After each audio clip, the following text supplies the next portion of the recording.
400, 400, and...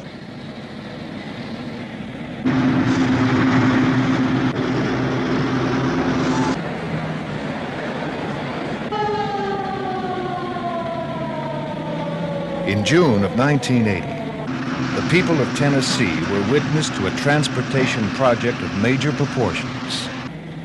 Under contract with the Tennessee Valley Authority, the VSL Corporation successfully transported and installed a 2 million pound reactor pressure vessel for the Phipps Bend nuclear power plant in eastern Tennessee. Measuring 80 feet in length by 26 feet in diameter, the RPV was the heaviest load ever moved along U.S. public roads. The transport and installation of the heavy components took only a few weeks. But for VSL's heavy transportation and lifting division, the project required more than 2 years of planning, route preparation, and equipment design and fabrication.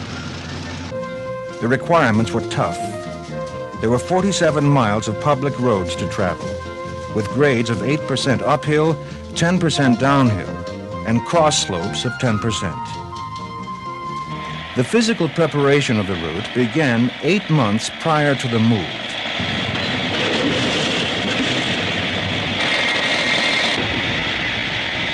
In low clearance situations, new poles were set to lift power lines. 11 bridges along the route were reinforced by steel shores placed on concrete bearing pads beneath the bridge decks. For the 3 land and water exchanges, special leveling docks were constructed during the winter low water period. New roads for detours and access to the docks were also constructed. The equipment used for each phase of the move was thoroughly pre-tested under actual field conditions, using 50-ton concrete weights in place of the components.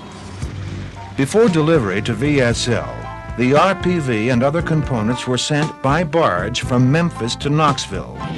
There, the barge was ballasted onto a leveling pad to provide drive-on access for the lifting and transportation equipment. A 60-foot-high, 1,500-ton jacking frame was driven under the barge, while 2 multi-axle transport trailers were prepared to receive the load.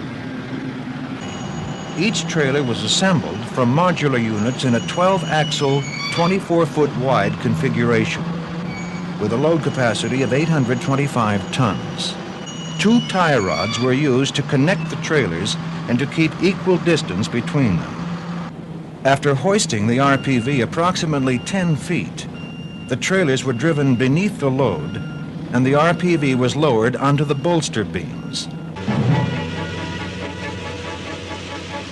Power for the move was provided by 5 4-wheel tractor dozers, backed by another 2 tractors for use on steep grades.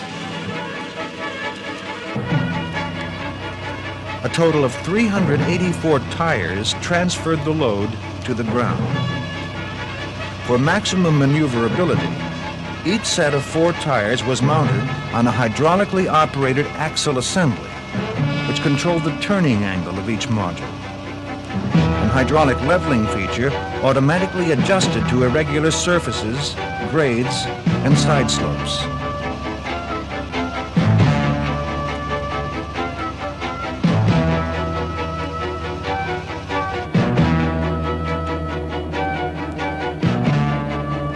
The total equipment convoy for the overland move consisted of 30 transport and support vehicles operated by a crew of over 90 people.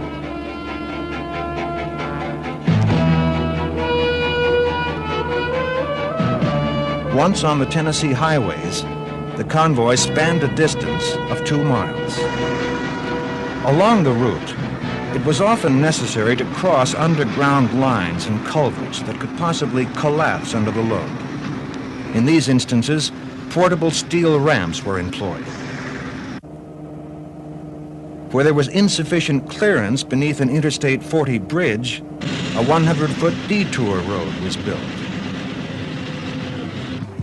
The first leg of the overland journey ended at Cherokee Lake, where the trailers were rolled onto a special sectionalized barge. This barge was assembled from modular units brought in on 43 separate truckloads. At Melinda Bridge, the barge was again ballasted onto a special leveling dock, and the convoy rolled off for the final 20 miles to Phipps Bend.